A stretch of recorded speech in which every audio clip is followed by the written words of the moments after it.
Eu vou falar um pouco sobre a questão de uma busca interior e baseado no livro Refletindo a Alma, de Joana de Ângeles, com vários autores, com citadores, com irmãos encarnados que fazem citações no sentido de psicólogos, psiquiatras. Então eu vou extrair alguma parte. Se caso ficar muito complicado, me pare, porque eu tentei extrair o máximo para reduzir o máximo para que a gente pudesse pelo menos despertar a consciência. O nosso irmão fez a prece inicial dizendo o nosso autoaprimoramento, a nossa autoobservação. Então, às vezes, os nossos olhos estão muito voltados para fora. Só que, na realidade, a nossa maior busca é os olhos voltados para dentro, para que nós possamos nos conhecer cada dia melhor, que possamos aprender a lidar com os percalços do caminho, as virtudes também do caminho, para que nós nos tornemos um ser mais completo. Aí, quem sabe, nós vamos chegar na mensagem que o Renato leu sobre a questão do amar. Porque para amar alguém, a primeira coisa que precisamos fazer é aprender a nos amar. E para nos amar, a primeira coisa que nós precisamos fazer é nos conhecer. E então a gente vai tentar mergulhar um pouco aqui. Se ficar muito complexo, fala, Marquinhos, pelo amor de Deus, amanhã é feriado. Dá uma trégua para nós, né? Mas eu vou tentar ser bem objetivo. Uma coisa que eu não sou muito, eu sou bem professoral no sentido de aula, eu gosto de explanar, eu gosto de vencer, de esgotar, mas hoje eu sei que não dá para isso, porque na realidade, do livro Refletindo a Alma, eu vou tirar um item para a gente poder falar. Antes de qualquer coisa, eu queria dizer aqui sobre a questão, a psicologia espiritual é considerada a quinta força hoje já no campo da psicologia. Então a gente acha que a psicologia espiritual, que é a psicologia transpessoal da Joana de Ângeles, está dentro do livro dos Espíritas, só engano nosso. Hoje a psicologia positiva, né? A Harvard hoje trabalha a psicologia, essa psicologia espiritual, que a gente, quando fala psicologia espiritual, nós não estamos falando só a questão do espírito em si. A psicologia pessoal é aquela que transcende o homem fora simplesmente do espaço cérebro. O que eu estou querendo dizer? Já compreende que o homem não é só mais aquela massa cinzenta que está aqui incubada dentro de nós. Ela percebe que o ser, ele é muito mais além do que isso. A Joana mesmo, no passado, em alguns livros dela, diz que nós somos energia pensante. Então, a psicologia hoje, a psicologia espiritual, que é o QS, que já é o consciente espiritual do ser, já está sendo muito mais valorizado do que o próprio QI, que é o consciente de inteligência.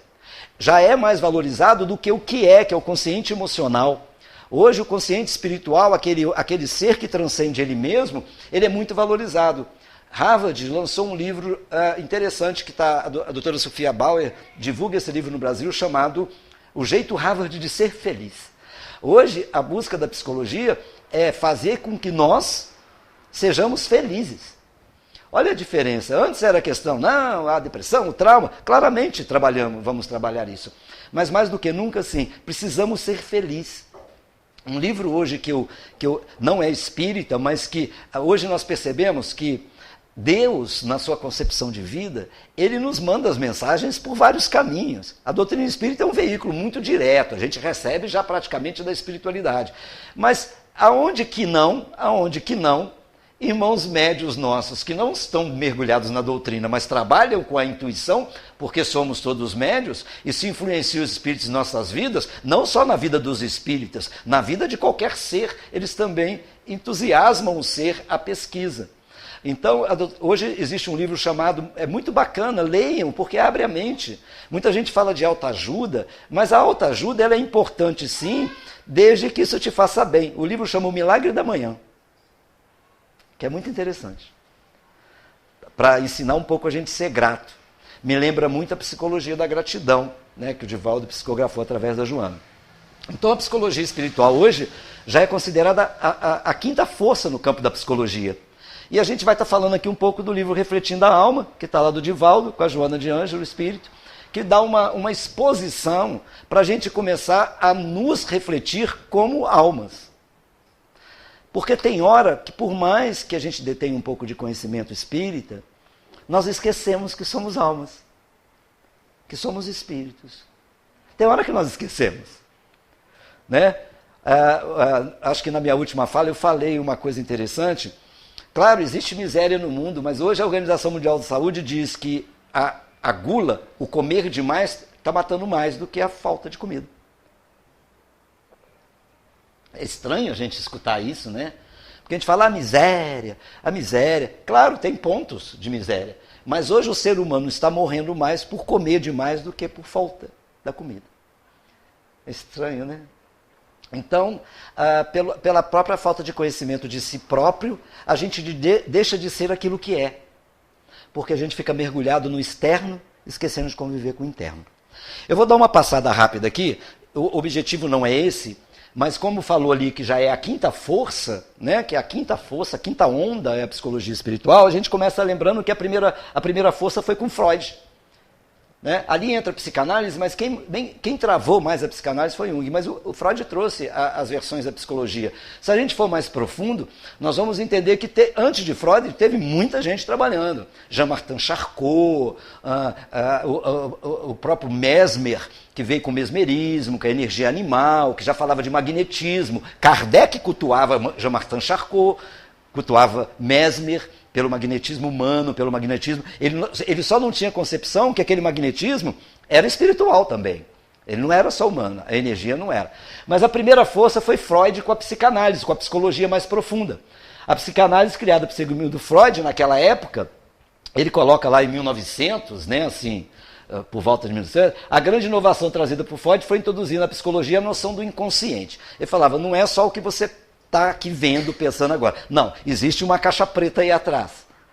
Que a gente hoje sabe que 99,9% dos nossos problemas está onde? No consciente ou no inconsciente? Me ajuda só. Tenta. É? No inconsciente. Mas o grande travador da vida é o consciente.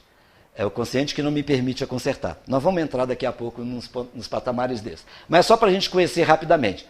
A segunda força veio com Jung, com a individuação. Vamos entender o que é isso rapidamente. A individuação geral é o processo de formação e particularização do ser individual. Porque antes achava que a mente era um processo que todo mundo tinha o mesmo problema quando tinha um certo fator. Vamos dar um exemplo, depressão. Todo mundo que tem depressão, então gerava um padrão. E Jung já disse assim, não, peraí, não. Você pode ter a depressão, outro pode ter ansiedade, e cada um da sua forma. O ser ele tem que ser avaliado individualmente, não de forma coletiva. Não, aquela coisa assim, todo mundo que anda descalço gripa, não é? Isso é uma mentira, né? Porque se fosse assim, seria... Jung tira essa visão e diz, não, peraí, nem todo mundo sofre por isso. Então ele coloca lá a formação da particularização do ser individual e, em especial, é o desenvolvimento do indivíduo psicológico como ser distinto do conjunto da psicologia coletiva. Então, eu sou responsável por mim. Antes, Freud dizia que nós éramos fruto da coletividade. O nosso pensamento seguia porque todo mundo pensava, e aí eu acabava pensando e tal. Jung já diz, não, peraí, o ser individual ele pode pensar por si próprio. Já é um avanço, né? Já era um avanço com Jung. Eu sou muito fã de Jung. Aí podemos traduzir individuação como tornar-se si mesmo. Olha que coisa interessante. Olha onde que a gente caminha no processo ali. Ó. E Jung já diz, o que é individuação? Tornar-se si mesmo. Eu como indivíduo. Eu como individualidade. Não é assim que a espiritualidade nos trata? Uma das grandes dúvidas que nós tínhamos no passado é assim, quando eu desencarno, já que eu sou energia, eu me junto às energias?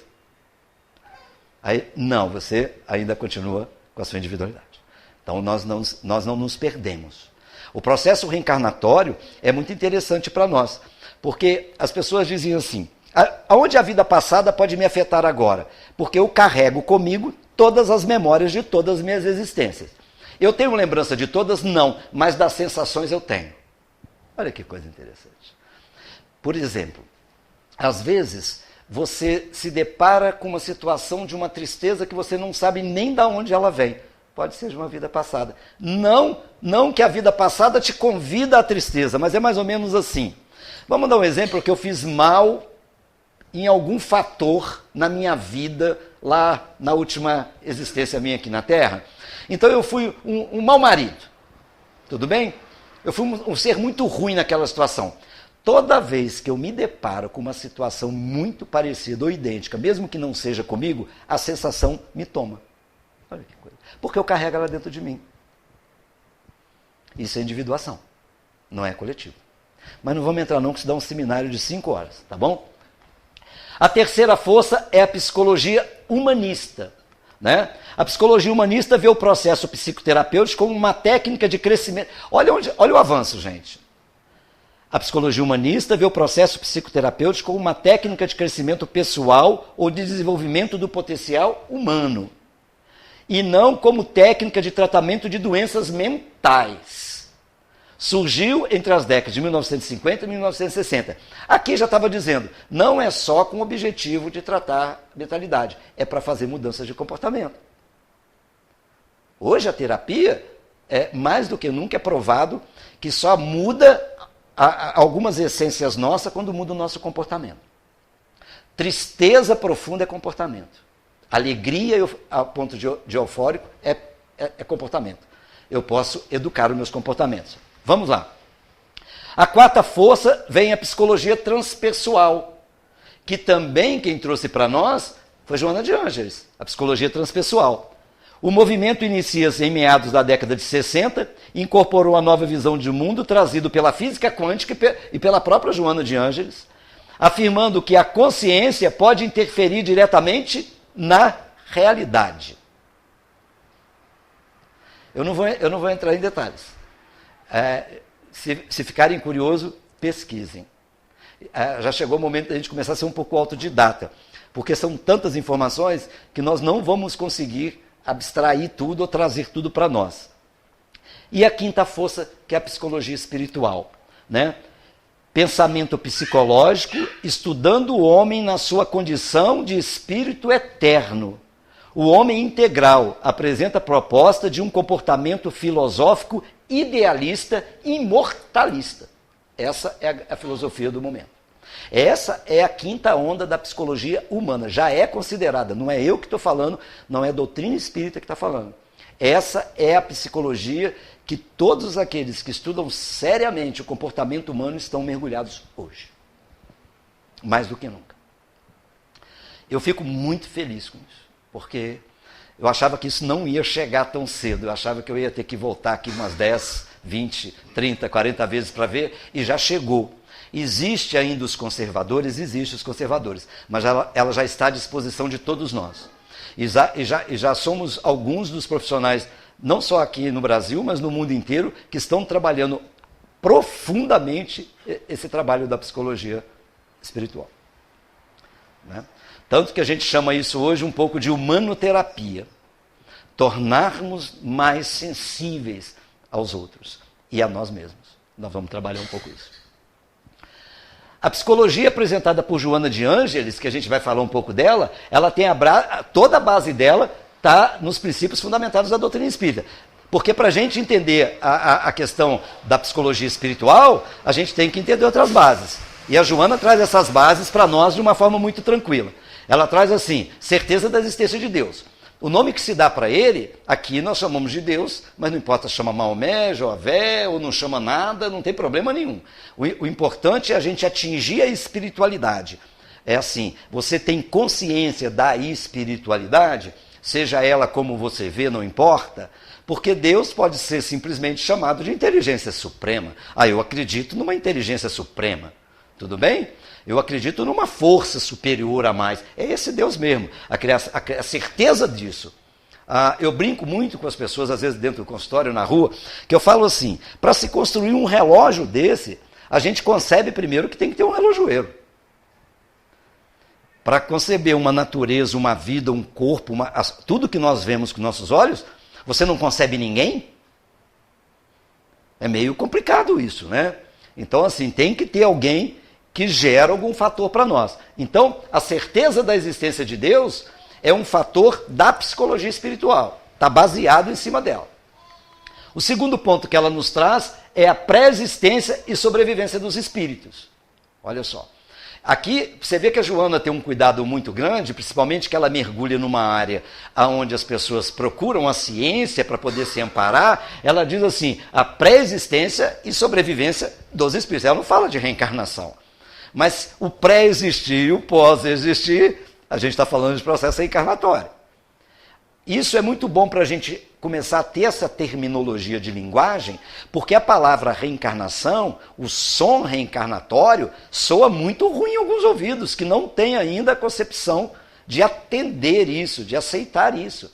Eu estava ali parado mexendo no meu celular, que estava com uns problemas, o Renato sabe, e chegou uma notícia para mim lá assim, 12 coisas da Bíblia que provam que os espíritas estão errados. E começa a falar coisas usando simplesmente a terminologia sem conhecimento de causa. Sem conhecimento de causa. Nós hoje, gente, no mundo não somos nem 1%. Espíritas não somos nem 1%. Falar de reencarnação com as pessoas é muito complicado. Porque para nós mesmos ainda, dependendo do nosso grau, ainda é muito complicado o entendimento. É muito complicado, é muito profundo. Então, quando a gente só simplesmente fala da psicologia espiritual e a gente fala da pré-existência e da sobrevivência, está dizendo que, ele não está falando de mim, está falando da pré-existência do espírito e a pós-existência também. Então é um fator, nós vamos entrar nesses detalhes também. Mas é primordial. Outro ponto que a Joana destaca é que para se crer na psicologia espiritual tem que ter como base pluralidade dos mundos habitados. Eu vou sempre dar uma paradinha, porque eu quase não consigo terminar palestra nenhuma minha. Quase não consigo. Porque a minha vontade de falar a respeito de tudo, porque cada uma coisa dessa aqui dá um seminário.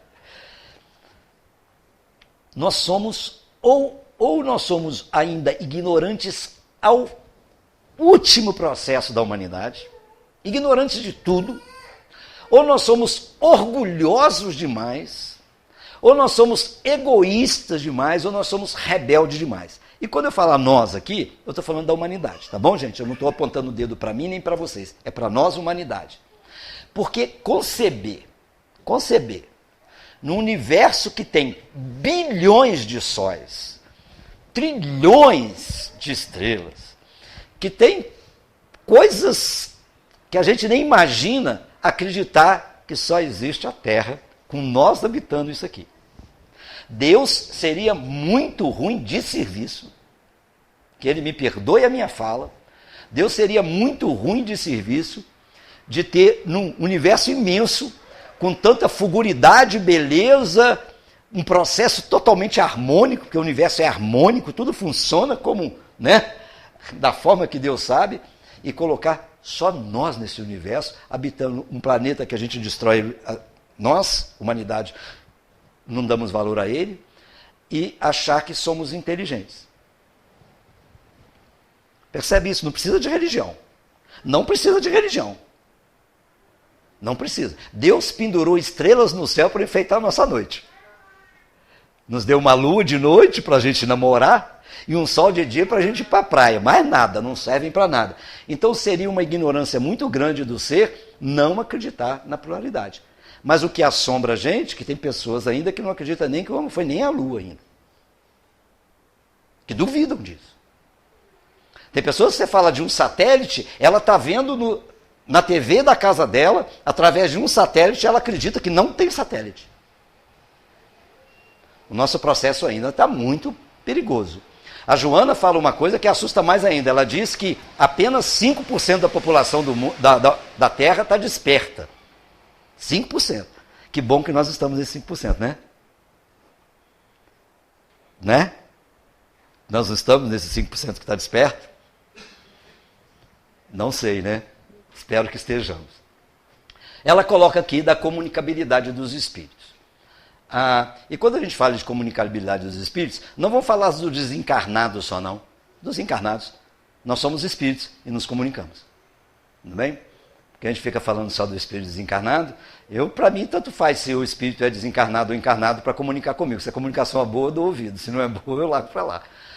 Então, a comunicabilidade dos espíritos existe na própria Bíblia, já que eles falam que na Bíblia tem um monte de coisa dizendo que o Espírito não existe, lá diz que... Tá. Quando Deus comunica com alguém, primeiro Deus deve ser o Espírito, porque ele não está na Terra, e se ele comunica já é uma comunicação. Então Deus pode ser o primeiro Espírito a comunicar. Pluralidade das vidas sucessivas, que vem junto com o processo reencarnatório, da pré-existência e da continuidade do Espírito. E aí entra ela com outro fator, que ela chama o ponto de Deus.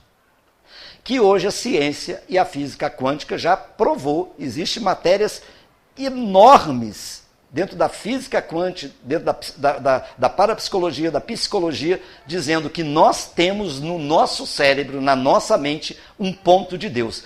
Isso é provado, através de de estudos mentais, que quando nós começamos a apreciar e tocar o nome de Deus e falar de Deus, existe uma luminosidade no nosso cérebro que acende. Então ela diz que existe em nós um ponto de Deus. E claramente deve existir, porque somos o quê? Filhos direto dele, nós temos o gen, né? Primeira pergunta do Livro dos Espíritos, que é Deus, aí diz a inteligência suprema, causa causal de todas as coisas, a inteligência suprema, e depois pergunta, quem são os espíritos? Os seres inteligentes da criação. Então nós somos parte integrante de Deus. Deus inteligência suprema, nós inteligências supremadas. Então temos o ponto de Deus. Aí a gente fala assim, quando Jesus fala, vós sois deuses, talvez Jesus na sua profundidade estava dizendo assim, você tem em si o germe de Deus e pode fazer muito mais do que eu faço. Porque nós temos essa potencialidade. Tudo bem? Aí, nós vamos falar um pouco do autodescobrimento, que foi feito na prece inicial, que a gente está falando. Aí, Joana de Ângeles, no livro, começa a nos chamar a atenção dizendo o seguinte, não basta, portanto, anelar por esta ou aquela conquista. Torna-se imprescindível insistir e perseverar. O quê? Criar um hábito. Eu já sou. Não. O importante é insistir e perseverar. Quer ver que coisa interessante, gente? Escovar dente é bom? Hein? Por que é bom? E mais do que nunca porque é da saúde. Porque tem hora que não é bom, não. Você ficar esfregando uma escova nos seus dentes o tempo todo, toda hora que você come, tem hora que é incômodo. Eu não estou dizendo, mas para nós não é ruim porque gerou o que em nós? Um hábito salutar. Então eu repito aquilo naturalmente, porque eu sei que aquilo é bom para mim, como alimentar, como tomar banho, como fazer qualquer outra coisa. Através de quê? De um processo de insistir e repetir. Quem ensinou muito a gente isso? Aonde que a gente aprendeu? Quando a gente tinha lá 2 anos, nasceu o primeiro dentinho, nós viramos para a mãe da gente, mãe, cadê a escova? Eu quero escovar meus 2 dentes que eu tenho aqui. Não, a mãe fica, menino, vai escovar o dente. Menina, vai escovar o dente. Menina, vai escovar o dente. Daí a pouco a gente mesmo fugia, tá lá na rua brincando. Aí a gente chegava em casa, a mãe, você escovou o dente, menino? Não, vai escovar o dente. Não foi assim. Até que no momento a mãe da gente não precisou falar com a gente que precisávamos. A mãe e o pai também, tá? Não vamos desprezar os pais não, que os pais também falavam. O tempo todo. Se nós não criarmos o hábito de insistir e persistir, simplesmente vai ser o quê? Uma conquista. Mas não vai ser um hábito. De forma que a potência da ideia inusitada predomine sobre as que se encontram arquivadas, comandando os acontecimentos. Então, assim, para que a gente ocupe a nossa vida de uma forma salutar, eu preciso que as minhas ideias, que são boas, salutares, sejam predominantes, sequentes, insistivas, perseverantes, para tomar o espaço de quê? Daquelas que não servem. Como que emagrece? Como que emagrece? E como é uma dieta? Não é deixar. Criar o hábito de comer coisas saudáveis, substituindo o hábito de comer coisas que não são saudáveis. Não é deixar de comer. Se deixar de comer, a gente morre. Eu adoro comer. Graças a Deus eu não tenho problema de obesidade. Não vou fazer dieta. Porque você falar comigo que eu tenho que parar de comer meu chocolate, eu não sei o que eu vou fazer.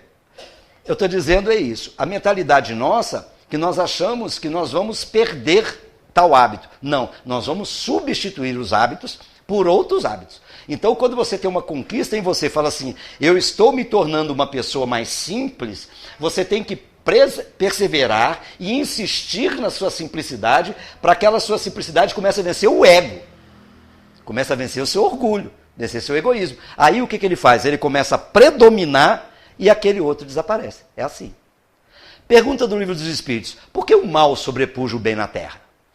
Os Espíritos respondem assim, por audácia dos maus e timidez dos bons. No dia que esses, os bons, forem audaciosos contra os maus, o bem vai sobrepujar o mal e o mal sairá de fininho. O que é? Mudança de hábito. Mudança de hábito. Apenas mudança de hábito. Então ele diz aqui, ó, insistir e perseverar com o que você anelou de conquista, para que a potência da ideia inusitada predomine sobre as que se encontram arquivadas, comandando os acontecimentos. Como que eu vou mudar o homem velho? Gerando um homem novo. Fazendo o quê? Novos pensamentos e novos comportamentos. Não é mudando de religião. É mudando a minha forma de ver, a minha forma de pensar. Pilares do espírito imortal. A Joana de Anjos coloca no livro Imortalidade da Alma alguns pilares. Ela diz assim, primeiro pilar, aprender a se conhecer. Aí a gente pega tudo, vê que está tudo mergulhado na doutrina espírita. Uma das perguntas que mais chateiam a gente, ao mesmo tempo uma das perguntas mais importantes, é quando Santo Agostinho responde assim, um sábio da antiguidade vos disse, conheça-te a ti mesmo. A gente não esquece disso, né? Conheça-te a ti mesmo. É o trabalho mais difícil no nosso processo existencial. A gente conhece os outros. E como conhece? Conhece até mais. A gente conhece mais os outros que eles mesmos conhecem. A gente conhece tantas coisas boas quanto as ruins dos outros, não conhece? Mas quando fala da gente, você fala, eu me fecho. Dentro do consultório, a maior dificuldade que eu tenho da pessoa é a pessoa ser ela mesma. Quando a gente consegue vencer a barreira dela sair daquela casca dura que nós somos, você fica fácil resolver qualquer problema de qualquer pessoa. Fica muito simples, é o que nós vamos ver aqui. Segundo, ela diz assim, ó, primeiro aprender a se conhecer, segundo aprender a viver. Eu não sei se ela está dizendo que nós não sabemos, eu acho que ela está dizendo que nós não sabemos viver. Depois ela diz, aprender a ser. Olha a sequência, aprender a se conhecer, aprender a viver, aprender a ser, e ela coloca por último, que é muito difícil a gente conseguir amar, se a gente não sabe, se a gente não vive, se a gente não conhece. Então é uma sequência. Por isso a nossa dificuldade quando a gente fala de amor. O amor ainda é uma coisa muito subjetiva para nós. A gente ama do jeito que a gente ama. Porque a gente quando pensa em amor, a gente pensa em amor de mãe, a gente pensa em amor talvez, o amor muito mais da questão da paixão, que é muito mais paixão do que amor verdadeiro. É muito difícil a gente dizer verdadeiramente assim, eu amo o meu próximo. Mais difícil ainda é falar assim, eu amo também o meu inimigo. Aí que é difícil pra caramba. Porque primeiro, para amar o próximo, tem que amar-se. E hoje, um dos problemas maiores da humanidade é que o ser humano está se destruindo. Ele está se destruindo. Isso é concepção, não é eu que falo. Eu não estou falando aqui como nada. Eu estou dizendo aqui que é tudo que se mostra o quanto hoje o ser humano está se destruindo, se perdendo na caminhada. Então, para caminhar, ela coloca esses 4 pilares. Mas nós vamos nos prender aqui hoje no aprender a ser. Nós vamos tentar trazer alguma coisinha aqui no aprender a ser. Porque aprender a se conhecer, no livro tem isso.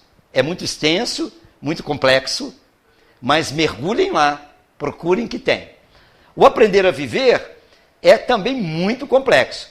E ela coloca que o aprender a ser estimula o aprender a viver e o aprender a conhecer.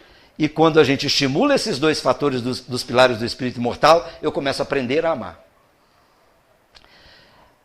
E olha que ela coloca isso aqui, ó, aprender, aprender, aprender e aprender. Ela não diz assim, passa a amar. Ela diz, eu começo a aprender. É sinal que ainda não sabemos. Então é mais ou menos essa consciência. Então, quando a gente começa na proposta lá do vir a ser, ela coloca 12 propostas para o vir a ser. E ela começa sobre uma busca interior. Ela começa assim, olha, a grande proposta hoje é mais do que nunca o ser mergulhar em si. O momento hoje da Terra da humanidade de uma forma geral, mais do que nunca, principalmente com a questão da tecnologia, o homem hoje vive muito mais para fora do que imagina. Hoje, o descanso do ser humano é Netflix, TV a cabo, celular e rede social. Eu não estou falando de nós, eu estou falando da humanidade, de uma forma geral. A pessoa diz, eu vou descansar. Ontem eu descansei o dia inteiro, passei o dia inteiro vendo série na Netflix. Ótimo, eu também vejo de vez em quando.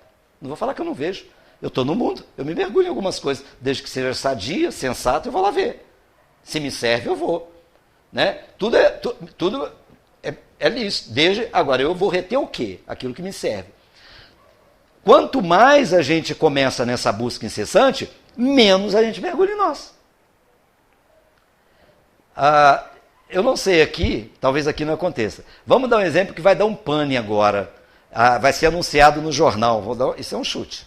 Vai ser anunciado no jornal que a partir do dia 29 de junho nós vamos ficar sem internet durante 10 dias, em todos os setores. Não tem celular, não tem computador, não tem rede social.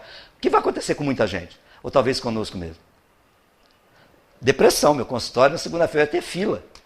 Eu estou com depressão porque meu celular não funciona. Eu fiquei agora 3 dias, segunda, terça, hoje à tarde que eu consegui resolver sem o celular. Não me fez falta nenhuma, porque no curso que eu estava mergulhado não podia usar celular. E uma das exigências foi minha, celular aqui não. Depois que você sair para o seu quarto, para o hotel, para vontade, pode usar, mas aqui dentro da sala, nem, só se tiver um caso de urgência na família, de saúde, aí tudo bem. Fora isso, desligado. Não é nem no vibracal. Porque a gente fala assim, gente, vamos ser inteligentes. Você fala na casa espírita assim, desliguem o celular. A pessoa coloca no silencioso. Quantas vezes eu estou lá dando a minha palestra, ou lá no salão mesmo olhando, aí vibra, a pessoa faz assim.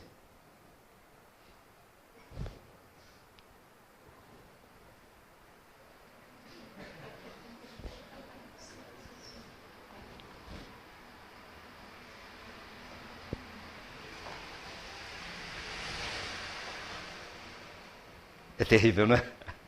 Hein? E nós achamos que estamos enganando alguém. Não é proibido. Não é proibido. Eu acho até uma bobeira. O grande problema é tirar o som. Eu falo tirar o som. Porque muita gente falava que a própria onda do celular prejudica uma questão das ondas espirituais. Pode ser até que prejudique. Mas eu acho que o que prejudica mais é se o som tocar, tirar a atenção das pessoas. E mais do que tudo, tirar a atenção da própria pessoa. Porque a pessoa está assim. E outra coisa, eu acho engraçado que vai chegando assim, a palestra começa, aí vai faltando uns 15, 20 minutos para terminar a palestra, a pessoa já começa a ficar um pouco aflita. Será que ele vai falar muito tempo mais?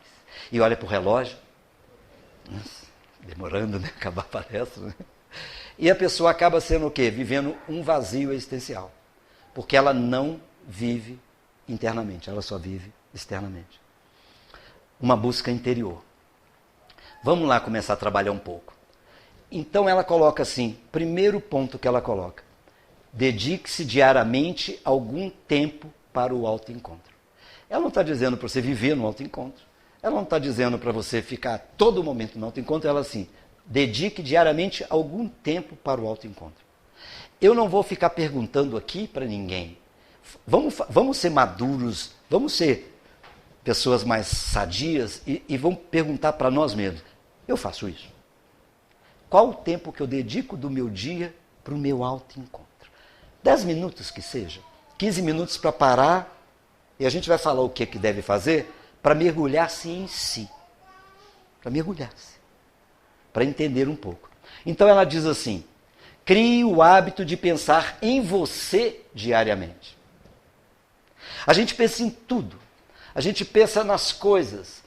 Mas a pessoa fala, eu penso em ter um carro, eu penso em casar, eu penso em ficar bonita, eu penso na academia, eu penso em pintar meu cabelo, eu penso em comprar uma casa, não, é em você. Você está pensando nas coisas que você quer ter. É em você. Em você. Ela diz assim, no self, não no ego. Quando a gente pensa no que eu quero ter, não é que... E outra coisa, ela está dizendo, algum tempo.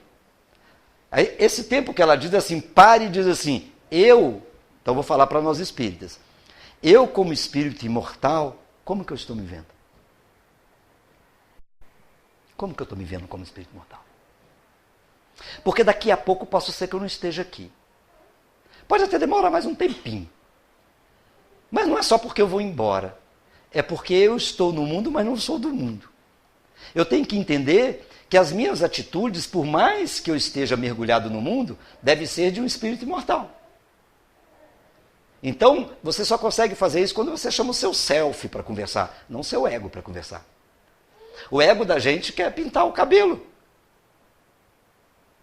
O self da gente quer mudar a nossa fisionomia íntima. A diferença é essa. Ela diz assim, no ser que eu sou, e não naquilo que eu quero ter, no possuir. A nossa preocupação é grandiosíssima. Eu vou tocar num assunto aqui, apenas para elucidar. Está acontecendo a questão da reforma da Previdência aí, não tá? Não tem problema, gente. Isso é coisa que está na realidade. A preocupação do ser humano está tão grande que tem gente quase morrendo antes de aposentar. E nem vai precisar da reforma da Previdência, porque não vai aposentar. A minha filha, com 27 anos, falou, pai, o que vai ser? Eu falei, minha filha está com 27 anos. Meu filho. Percebe o quanto a gente pega as coisas, traz para nós, cria um monstro enorme. Aí, se a gente chama Jesus para conversar, ele fala assim, comigo não tem esse negócio de aposentadoria, porque meu pai trabalha até hoje e eu trabalho também. Acabou com a aposentadoria. Percebe o que eu estou querendo dizer? Eu não vou discutir fatores aqui. A informação que nos chega faz com que nós entramos num desajuste tão grande que a gente passa a não viver enquanto as coisas não acontecem. Ela é necessária? Se for ótimo, que faça. Eu vou continuar. O que eu vou ter que continuar fazendo? Vivendo. A gente que tem um pouquinho de tempo, eu, por exemplo, que estou aí, já passei dos meus 40, gostou, né? Já vivi quantas coisas já vivemos aqueles que já passaram do 40, né? Já passaram. Quantas vezes o mundo acabou? Não é verdade? Teve gente que morreu na véspera, suicidou, tomou veneno, teve pastores que levou gente para se enfiar debaixo da terra, morreu todo mundo, e o mundo não acabou e a pessoa teve que... E agora? E aqueles também que suicidaram, despertaram e viram que o mundo não acabou. Para que morrer de véspera? Converse com o self, exija que ele comande o ego. Nós vamos falar a respeito disso aqui. Joana de Ângeles nos diz que através do olho mental, que talvez é esse o olho que a gente tem que começar a melhorar, penetrante, consegue-se a introspecção saudável, direcionada para as ocorrências psicológicas, desse modo adquirindo um conhecimento consciente. O que é esse olho mental? É a forma de olha que coisa interessante. Ontem eu falei com um paciente meu no consultório. Eu vou tocar assuntos do paciente, gente, porque eu vivo dentro do consultório. Eu saio de casa, vou para o consultório, saio do consultório, vou para a casa espírita, saio da casa espírita, vou para casa, saio de casa vou para o meu consultório. Ontem eu perguntei para um paciente meu assim, se o seu problema acabar, como que você vai viver? Ele não soube me responder. E eu vou perguntar para vocês, não me respondam, por favor. Se o problema que você acha que tem hoje acabar, como que você vai viver? A pessoa fala assim, sem um problema, eu falo, o que você vai colocar no lugar? Porque senão você vai ter que arrumar outro problema. O grande propósito nosso é o seguinte, por que a gente vive embrenhado na informação contrária que às vezes nos aflige? É porque nós não colocamos outra coisa no lugar. Se eu acabo com um problema seu e você fica vazio, você vai arrumar outro problema. A pessoa diz assim, eu estou com depressão. E se você acabar com a depressão, como será a sua vida? Não sei. Pergunta difícil essa? Faça essa pergunta para você. É mais ou menos assim, nós temos essa parte aqui da plenária aqui. Se eu tirar essa mesa aqui, vai ficar um vazio, pode ficar sem ela. Mas normalmente eu digo assim, aonde que eu vou colocar o computador agora, Renato? Onde que vai colocar uma coisa? Para mim tirar ela daqui, eu tenho que colocar uma outra no lugar. Se o seu problema desaparece, você vai viver com o quê? Então, quando a gente começa a mergulhar nessa introspecção saudável, e ele diz assim, converse com o seu self, exija que ele comande o ego. O que está querendo dizer aqui? O ego são as sensações exteriores, e o self são as sensações interiores. Quem manda na sua vida? É as coisas que você adquire ou as coisas que você percebe e tem? Eu sei que é complexo, mas eu vou tentando chegar lá devagarzinho. Tudo na nossa vida é ponto de vista. Verdade é ponto de vista. Jesus, perguntar a Jesus o que é verdade, ele abaixou a cabeça, porque ele ia falar verdade como? Para quem? Porque o que é verdade? É ponto de vista. Essa camisa aqui, dá para alguém ver assim que o risquinho é azul? Dá para ver que é azul? Então é azul. Para nós é azul. Para o daltônico, qual cor que é? O daltônico confunde cor. Que cor que pode ser para o daltônico isso? O daltônico é aquela pessoa que não vê a cor exata. Pode ser um monte de cor, pode ser verde, preto, eu não sei que cor que ele vai enxergar. Ele vai enxergar alguma cor.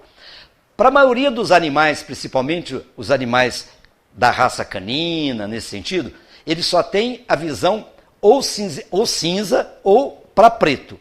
Então ele diria que a minha camisa é toda riscadinha de preto, o cachorro diria. Quem está certo? Quem está com a visão correta? O cachorro, o daltônico, ou aquele que diz que é azul e enxerga direito? Quem que está certo? Aí, gente? Os três. Porque cada um vê aquilo que enxerga. Então, quando eu emito um ponto de vista meu, eu estou emitindo a forma que eu enxergo. Eu não estou emitindo a verdade. Então, quando eu mergulho dentro de mim, eu começo a tirar as coisas exteriores. E o que acontece?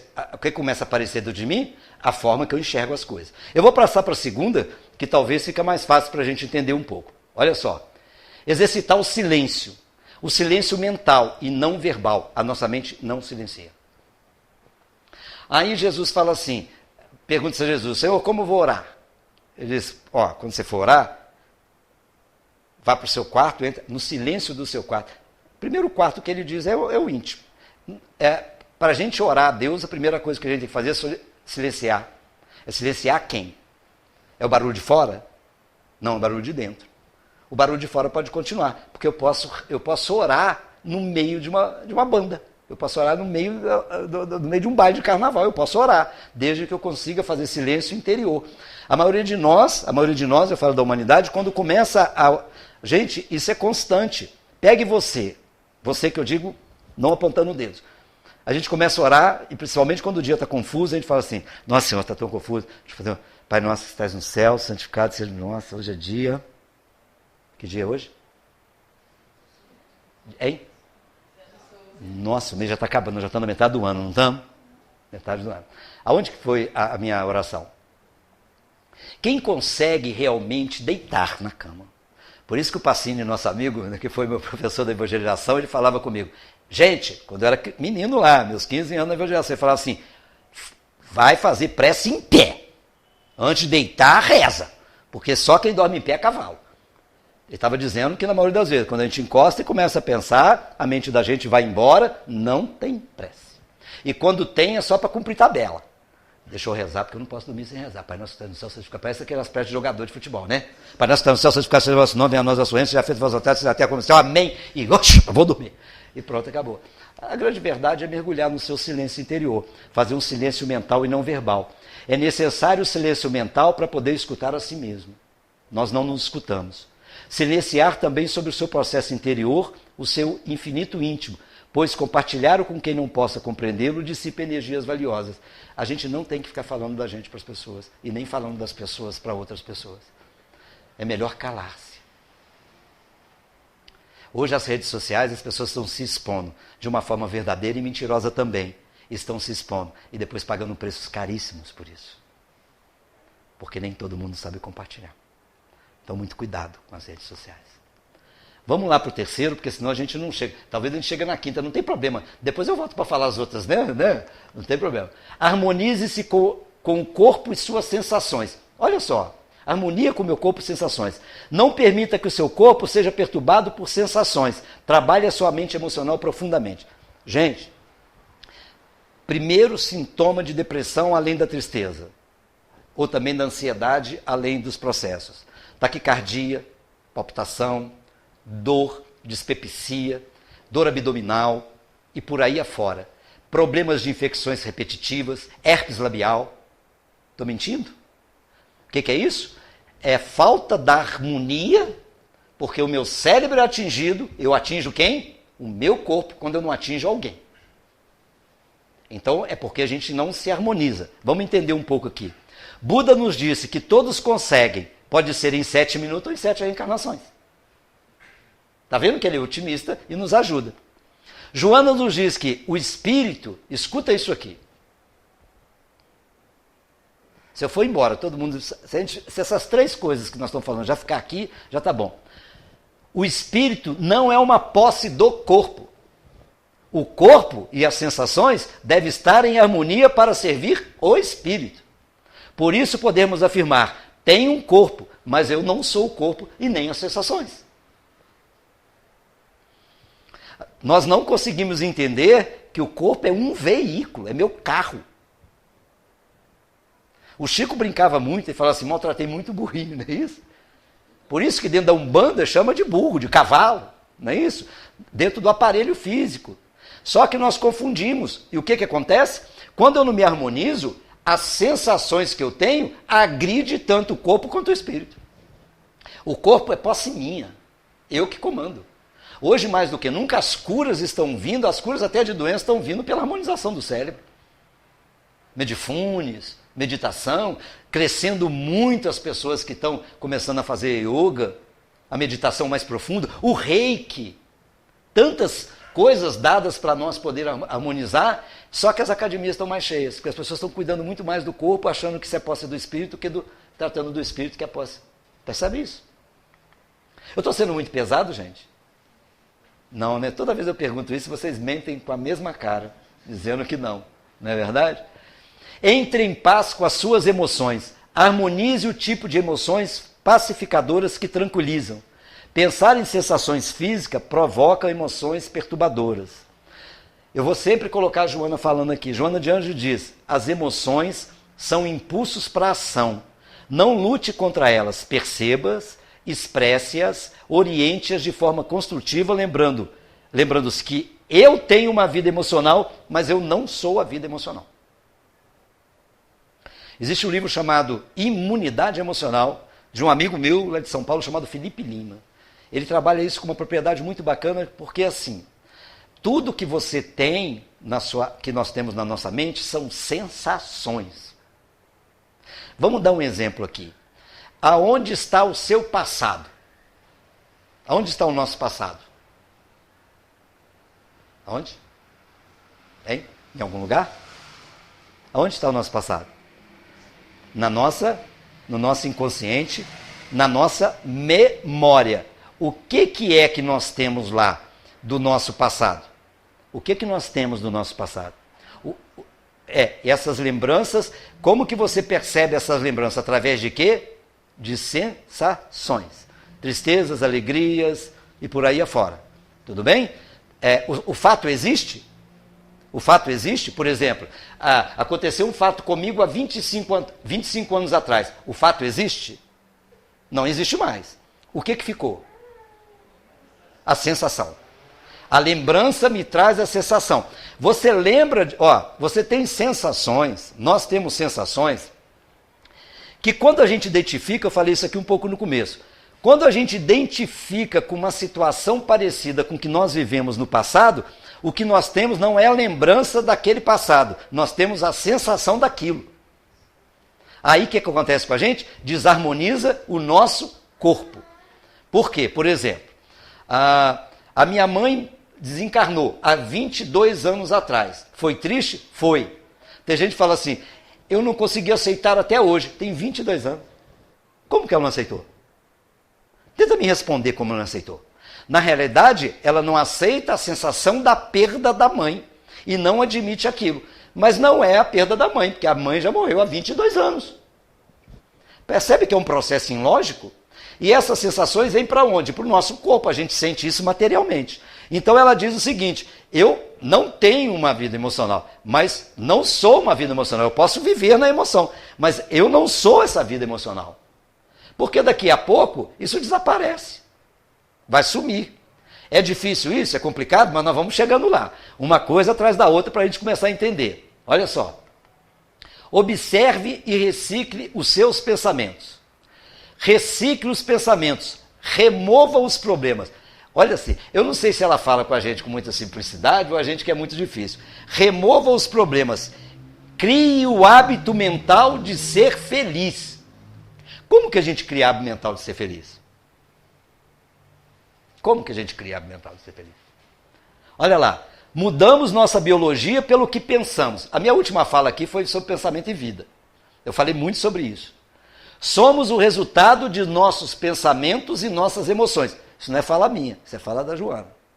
Olha só o que ela diz. O importante é discernir sobre o que deve mentalizar, não se permitindo expressar o que lhe vier à mente, mas não se deve falar. Preferível é mentalizar aquilo que ilumina e falar somente aquilo que é leve.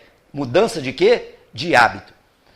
Hoje, mais do que nunca, nós vemos as pessoas reclamando de tudo. De tudo. No livro Psicologia da Gratidão, Joana de Anjos tem um momento que ela diz assim: nós devemos agradecer pelas coisas que nós não temos. O que é agradecer pelas coisas que nós não temos? Eu não tenho câncer, então eu sou muito grato por não ter. Olha que coisa interessante. A gente não consegue viver um dia no sentido de falar assim: Senhor, eu sei que a vida não está fácil, mas eu sou feliz porque eu sei que ela é passageira. E sei que isso tudo aqui é momentâneo, porque é necessário que isso seja para o meu aprimoramento. A gente pensa assim? A gente consegue pensar assim? É fácil pensar assim? Não é fácil pensar assim. E outra coisa, outro dia, só para a gente entender, porque eu não vou conseguir mesmo, a gente sabe que não consegue, eu nem ligo de não conseguir, porque eu sei que não consegue. Uma pessoa chegou perto de mim e falou assim: Marquinhos, você viu aqui? A CEMIG mandando um negócio aqui? Eu falei: que é? Com o celular na mão. Tá vendo aqui? Eu falei: o que é? Olha só, está dizendo aqui negócio, instrução, se caso você bater num poste, o fio rebentar. Eu falei: como você deve agir no momento que você bater num poste e o fio arrebentar. Eu falei: então, está dizendo aqui que a gente deve primeiro ver se está molhado lá de fora, se a gente está com o calçado tal não sei o quê, para pisar, ver se está saindo faísca. Eu falei: querida, eu vou te explicar aqui mentalmente agora como funciona. Para com isso, desliga o celular, pelo amor de Deus. Quando você chegar ao ponto de bater num poste, que o poste tombar e arrebentar um fio, você não tem condição de sair do carro. E outra coisa, quando você bater num poste, arrebentar um fio, o fio estiver lá, você fala assim: pera aí, a CEMIG falou para mim olhar se tem água lá de fora, aí eu vou colocar o meu pé aqui, fazer assim, aí eu viro para cá. Gente. E ela falou assim: eu vou mandar para as pessoas. Quantas informações a gente recebe por dia? Uma coisa que eu extingui da minha vida é o tal do grupo de WhatsApp. Começa uma maravilha. Começa aquela coisa assim: bom dia, muita paz, Jesus abençoe. Daí a pouco está vendendo natura para você. Daí a pouco está mandando coisa que você nem imagina que é, e aquela coisa toda, informação de não sei o que. Eu falei: para, pelo amor de Deus, não faz assim. Quantas informações que nós recebemos, retemos aquilo, ficamos com aquilo, vivemos aquilo, e na hora que a gente vem está mergulhado em quê? Num monte de coisa que não existe. Porque não existe. Eu lembro da minha época, lá um pouco atrás, que essas coisas de governo, essas coisas de política, exigiu que nós tivéssemos um kit de primeiros socorros dentro do carro. Eu trabalhava junto à área médica. Imagina bem você com um kit de primeiros socorros. Tá eu e o Renato no carro. Aí a gente sofre um acidente, o Renato tem uma fratura craniana, eu pego a tesourinha, eu pego o gaze, põe lá, faço uma sutura, uma cirurgia. Gente, a primeira coisa, se aconteceu um acidente, não toque na pessoa. É regra médica, não toque. Vendeu para todo mundo o kit, depois os médicos falaram: não pode. Aí tira os kits, toma os kits. E agora, aí começa a inventar, e a gente entra e mergulha naquilo como se fosse uma realidade. E não é realidade. Né? Olha só, vamos aqui chegar pelo menos na sexta, que a gente para aqui na sexta, depois na minha próxima eu falo mais 6, se der mais 6, mas aí é bom que eu dou uma fechada aqui. Desidentifique-se com os desejos e falsas necessidades. Não carregue falsas necessidades. Tudo aquilo que acumulamos e que não temos necessidade nos causa angústia e depressão. Eu vou falar por mim. Eu não tenho vergonha de ser imperfeito. Quando eu casei na época e tal, aquela coisa empolgada, o casamento, eu comprei um micro-ondas, que é o micro-ondas que eu tenho ainda, que era coisa ainda muito boa, e também a gente cuidou bem, mas eu comprei o maior micro-ondas da Prosdóximo que tinha, ele é desse tamanho. Porque eu falei assim: e se eu tiver que assar uma leitoa? Um frango. Vou comprar um micro-ondas tamanhozinho? Negócio de substituir fogão, né? Achei que o micro-ondas ia salvar a minha vida. O máximo que o micro-ondas viu de grande lá foi aquele saco de pipoca de cinema. Percebe o que eu estou querendo dizer? Mas comprei aquela coisa enorme. Aí você vai comprando, depois que você olha para a sua vida e vê as coisas que você tem, você fala, gente do céu, por que eu comprei isso? Quantas coisas que você tem, que você foi pelo impulso da vida, que você fala assim, por que eu fui comprar isso? Se você fizer uma faxina na sua vida, você vai perceber que 70% das coisas que você tem, a não ser que alguém aqui seja muito bem programado, você não precisa para viver. Você não precisa. A Bezerra de Menezes, numa fala que ele deu num seminário, através do Divaldo, ele diz assim, meus irmãos, aquele jeito, o mínimo dele, diz assim, vocês não estão brigando mais pelo pão de cada dia. Vocês já estão brigando pela geleia, pelo presunto, pelo requeijão. Ele não quis dizer que a gente não está, que não deve ter isso. Ele estava dizendo que a nossa necessidade é o pão de cada dia. Que os nossos maiores sofrimentos estão nas coisas fictícias que criai para vós mesmos. Está no livro dos Espíritos. Tormentos voluntários. Joana nos diz que desidentificar-se das sensações, necessidade de coisas, ambições, lembranças do passado e aspirações para o futuro é viajar para a autoconsciência, distinguindo-se o que se deseja daquilo que realmente é. O ego tem desejos, porém eu não sou os desejos. Olha que coisa interessante. Quando eu quis falar isso aqui, eu sei que é muito complexo, mas o meu objetivo maior aqui é despertar nós para nós mesmos. Porque nós achamos, eu não sei se eu falei isso aqui, mas semana passada eu falei lá no Amor ao Próximo. E falei para o grupo da mediunidade, uma reunião fechada para o grupo da mediunidade.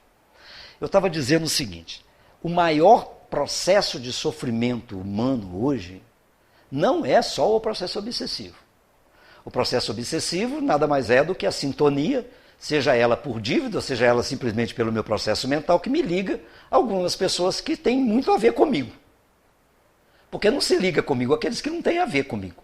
Se ligam comigo aqueles que têm muito a ver comigo. Se é uma dívida, tem a ver comigo também.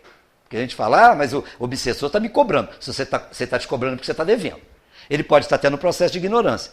Mas o maior problema nosso não está na relação espiritual. O nosso maior problema está na nossa relação conosco. Porque a partir do momento que eu modifico o meu estado comportamental, as coisas que estão ao meu redor modificam. Isso é provado piamente por qualquer um. Eu vou passar aqui rapidamente, só para a gente ter uma ideia, deixa eu ver que número que está esse slide aqui, para mim poder chegar num ponto aqui, que depois eu volto para falar, mas só para a gente poder entender mais profundamente para fazer um fechamento aqui. Mas para a gente entender o que a gente está falando de simplicidade. O Gandhi, que eu vou fechar isso no futuro com você, ele fala assim, você nunca sabe que resultados virão da sua ação, mas se você não fizer nada, não existirão resultados. Então, o que ele está querendo dizer com isso aqui? Olha, você nunca sabe os resultados que virão da sua ação, mas se você não fizer nada, não existirão resultados. Ele está dizendo o seguinte, se eu não começar a fazer a mudança nas minhas atitudes, eu não vou saber que resultados virão. Eu vou entrar numa zona de comodismo, eu vou achar que isso é uma realidade e vou passar a viver com aquilo com toda a força e intensidade que eu tenho.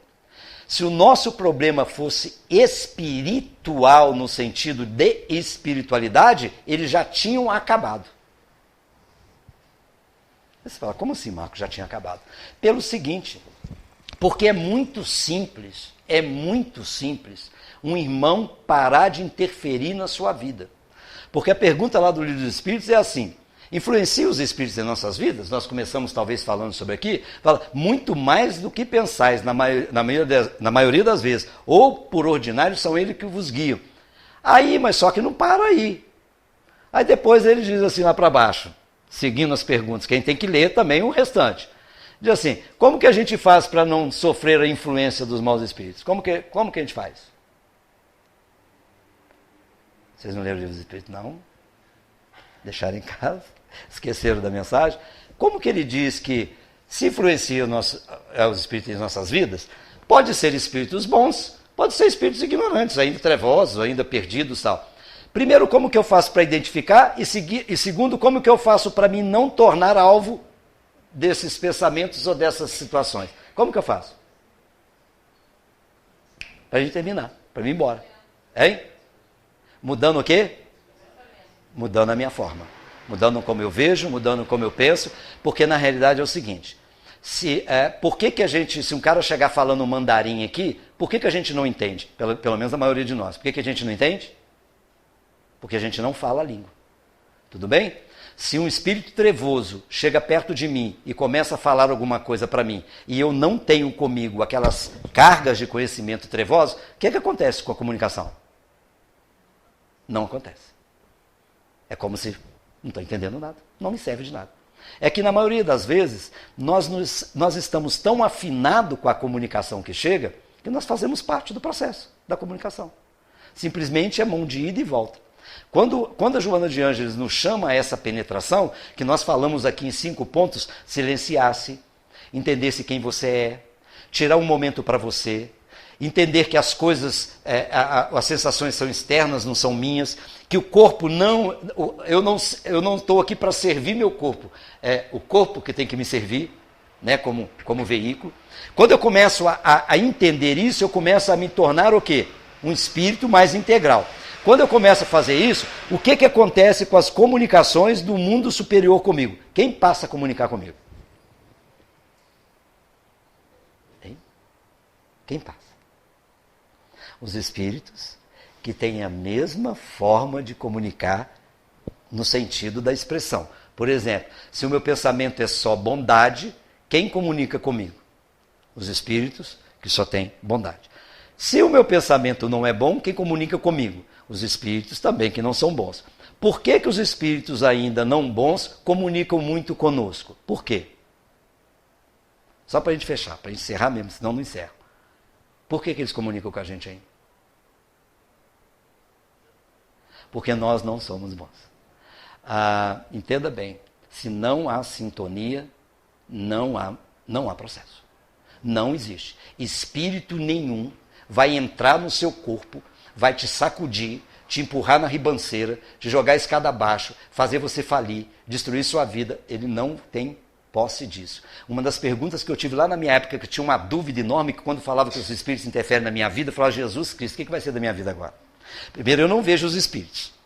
Eles podem chegar de qualquer jeito, sorrateiro, aquela coisa tal, não sei o quê. Aí um dia eu perguntei, não sei se foi para o Pacini, quem foi, eu falei assim, mas se eu estiver numa escada, depois ele me respondeu, porque eu tinha isso no livro dos espíritos. Se eu estiver numa escada, um espírito pode me empurrar da escada para me cair? Pode, gente? Não, né? Mas aí, como que ele pode me influenciar para me cair de uma escada? Ele pode me influenciar da seguinte forma, me induzindo a subir numa escada sem segurança, fazendo com que eu caia. Ele pode me induzir a fazer isso. E por que eu fiz isso? Porque eu não preservei a segurança, eu não filtrei a mensagem. Aí eu fiz a coisa errada e caí. Então, ninguém cai na terra por influência dos espíritos maus. Nós caímos na terra ainda por nossa própria influência do comportamento. No dia que nós mudarmos a nossa forma de comportamento na terra, nós vamos estar instalados no processo de regeneração que a Joana de Ângeles fala que é a era do espírito, que ainda não estamos mergulhados.